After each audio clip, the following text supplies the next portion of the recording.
Chapter 44. Yahweh spoke his word to Jeremiah about all the Jews living in Egypt at Migdol, Tahpanhes, Noph, and Pathros. This is what Yahweh Tsebaoth, the Elohim of Israel, says. You have seen all the disasters I brought on Jerusalem and on all the cities of Judah. Today they are deserted ruins. It is because their people did evil, and they made me angry. They went to burn incense and serve other gods that neither you nor your ancestors heard of. I have sent my servants, the prophets, to you again and again to tell you not to do these detestable things that I hate. But you wouldn't listen or pay attention. You wouldn't turn from your wicked ways and wouldn't stop burning incense as an offering to other gods. That is why my fury and anger were poured out and continued to burn in the cities of Judah and on the streets of Jerusalem. So they became the desolate ruin that they are today.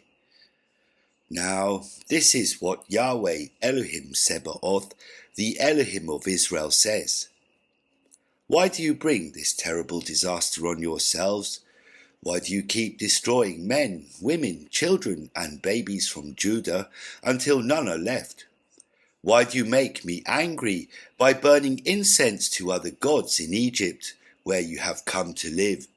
You will destroy yourselves and be cursed and ridiculed by all the nations on earth.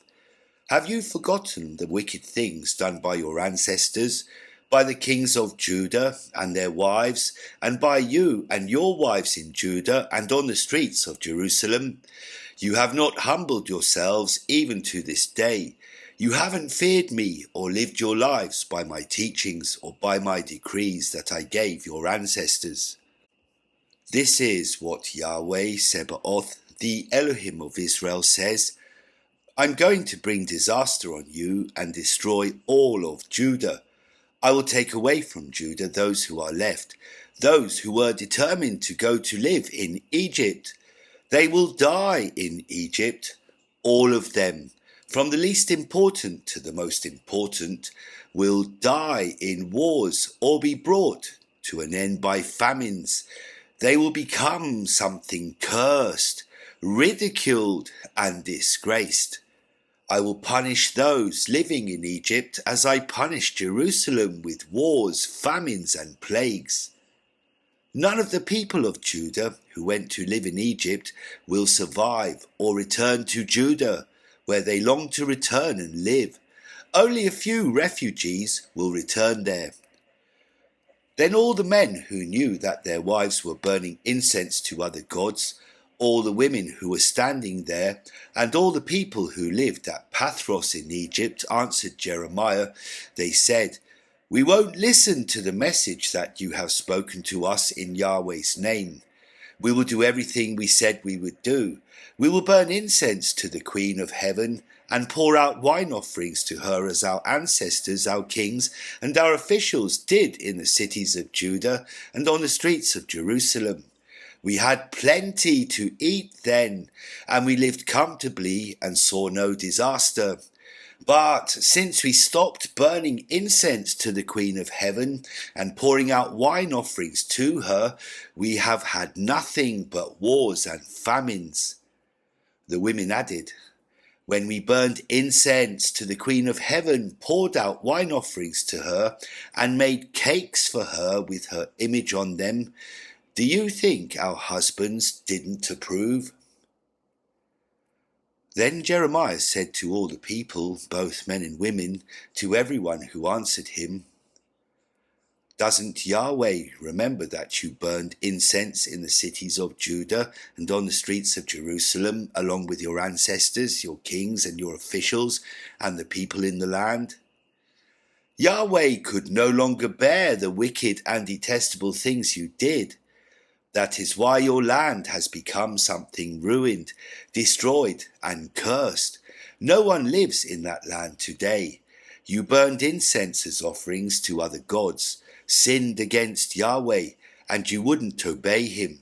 You didn't live by his teachings, decrees, or written instructions. That is why you have met with this disaster as it is today. Then Jeremiah said to all the people, including the women, "Listen to the word of Yahweh, all you people of Judah who are in Egypt.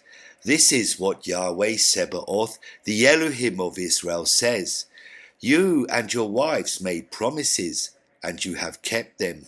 You said, 'We will certainly do what we vow. We will burn incense to the Queen of Heaven and pour out wine offerings to her.' So go ahead, keep your vows, and do what you vow. But listen to the word of Yahweh, all you people of Judah who live in Egypt.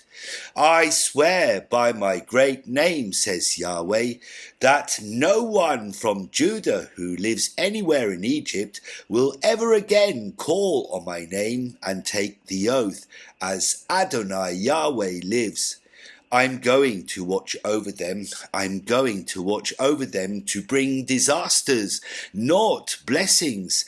In Egypt, the people from Judah will die in wars and famines until everyone is gone.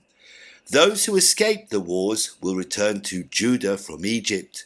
Then all the people of Judah who went to live in Egypt will know whose words have come true, mine or theirs. I will give you this sign, declares Yahweh. I will punish you in this place so that you will know that my threats of disaster will happen to you. This is what Yahweh says. I'm going to hand Pharaoh Hophra, king of Egypt, over to his enemies and to those who want to kill him, just as I handed over King Zedekiah of Judah to King Nebuchadnezzar of Babylon and to those who wanted to kill him.